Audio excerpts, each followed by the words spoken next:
আশা করি সবাই তোমরা ভালো আছো। আমাদের নতুন পেজ A to Z বাংলাতে তোমাদের সবাইকে স্বাগত জানাই। আজ আমরা চলে এসেছি এক বহু পুরনো একটা জমিদার বাড়িতে। সেখানে আজও নাকি অনেক রহস্যময় কথা লুকিয়ে আছে। চলো সেই জমিদার বাড়ি দেখি এবং কিছু উদ্ধার করতে পারি কিনা। প্রথমেই দেখা হয় জমিদার বাড়ি। এটা হচ্ছে সেই জমিদার বাড়ি। আমরা প্রবেশ করছি সেই পরিত্যক্ত জমিদার বাড়িতে, যেখানে আজও অনেক রহস্যময় আওয়াজ শোনা যায়। আপনাদেরকে ঘুরিয়ে দেখাবো সেই জায়গা এখানে আছে। এবং প্রথম ঘর এইদিকে যাচ্ছি, পুরো অন্ধকার, আপনারা হয়তো কিছু দেখতে পাবেন না। এই ঘর খুবই ভয়ঙ্কর জায়গা, যেগুলো আজ ফেটে গেছে। এখানে সব খুলে পড়ছে ওপর থেকে, ছাদের দিক থেকে। তলায় অনেক নোংরা, ঘরে অনেক শিকড় ঢুকে গেছে। এখানে অনেক সাপের আনাগোনা আছে। চলুন দেখানো যায়। এখানে কিছু খড় রাখা আছে। যাব আমরা অন্য একটি ঘরে। এই সেই ঘর যেখানে রয়েছে অসংখ্য রহস্য, অনেক রহস্যময় ঘর এই ঘরটি। যে ঘরটি নাকি ঈশান কোণে রয়েছে। সাত গড়া মোহর আছে, যেটি নাকি যিনি রেখে গেছেন তিনিই পাবেন। এই বাড়িটির ওপর দিকে আমরা পদার্পণ করব। খুবই ভয়ঙ্কর একটি জায়গা, গা ছমছমের ব্যাপার। দেখতেই পাচ্ছেন আমরা উপরে চলে এসেছি। এটি হলো যে মালিক ছিলেন এই জমিদার বাড়ি, তার ঘর। এটি এখনও মোটামুটি ভালোই আছে। এই ঘরে অনেক পুরনো ঠাকুরের মূর্তি আছেন, ভালো ভালো ঘটি বাটি আছে, থালা আছে বড় বড়। ওদিকে পুরোনো দিনের বাথরুম ছিল।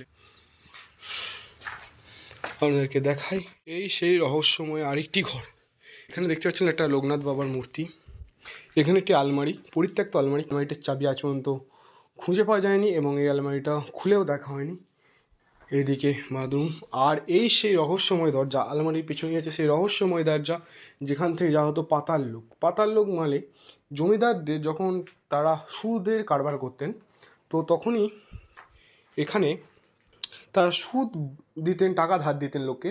তো পরে যখন তারা সেই সুদ দিতে পারতো না, তখন তাদেরকে এই ঘরে এই ঘরের ভেতরে প্রায় 22টি ধাপ পেরিয়ে, সিঁড়ির বড় বড় ধাপ পেরিয়ে তলার দিকে যাওয়া হতো এবং এক একটা ধাপে এক একটি করে লোহার দরজা খুলে তাদেরকে যেতে হতো। এটা হচ্ছে পাতাল লোক।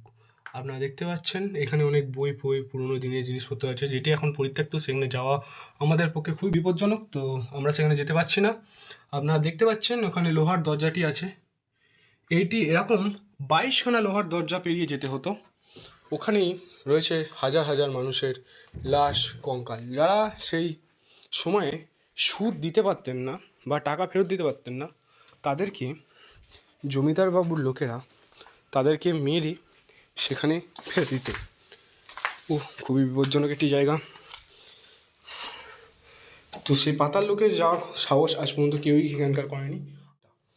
আমাদেরকে দেখাবো যে ভেঙে গেছে, ওদিকে যাওয়া আমার পক্ষে খুবই বিপজ্জনক হবে, তাই আমি আপনাদেরকে দেখাই। এটি হচ্ছে ছাদ। এর উপরে আর একটি ছাদ ছিল, যেটি এখন ভেঙে গেছে। ওইদিকে দেখতে পাচ্ছেন।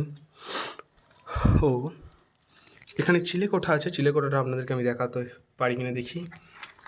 অনেক বিপজ্জনক একটা জায়গা। এটি হচ্ছে আমাদের চিলেকোঠা। তো ওইদিকে আমি যেতে পারবো না, যেহেতু ছাদটা ভাঙা আছে। তো আমরা নিচের দিকে নামবো, সাথে থাকুন। অনেক ভিডিওটা বড় হয়ে যাবে বলে আমি একটু স্টপ করলাম। এই জমিদার ছিলেন দু ভাই। তাদের মধ্যে এক ভাইয়ের বাড়ি এটি এবং অন্য ভাইয়ের বাড়ি ওইদিকে, পাঁচিলের অপোজিটে। তো ওই দিকটা এখনও তারা ব্যবহারযোগ্য করে গেছেন, কিন্তু এদিকটা ভেঙে পড়ে গেছে। এদিকের আরেকটি অংশ হচ্ছে এটি, যেখানে এখনও মানুষজন থাকেন। এখানে তার বংশধররা থাকেন, দেখতে পাচ্ছেন। তাদের মধ্যে একজন ওখানে দাঁড়িয়ে আছে। আপনাদেরকে আমি দেখানোর চেষ্টা করব পুরো এরিয়াটা। ওইদিকে একটি পুকুর আছে এবং এদিকে পুকুর আছে। এই বাড়ির ঘেরা ছিল পুকুরের ওপার দিয়ে, মানে এটি বিরাট বড় জায়গা, প্রায় 20 বিঘে মতো জায়গার উপরে ঘেরা এই জমিদার বাড়ি। আপনাকে দেখাবো। এবং ওই দিকটা হচ্ছে আর এক ভাইয়ের, মানে জমিদারের আরেক ভাইয়ের বাড়ি, ওটা ওখানে। সেখানেই হয় এই জমিদার বাড়ির বিখ্যাত পুজো, দুর্গা পুজো। জমিদারদেরই কিছু অস্ত্র শস্ত্র, তরোয়াল, এই যে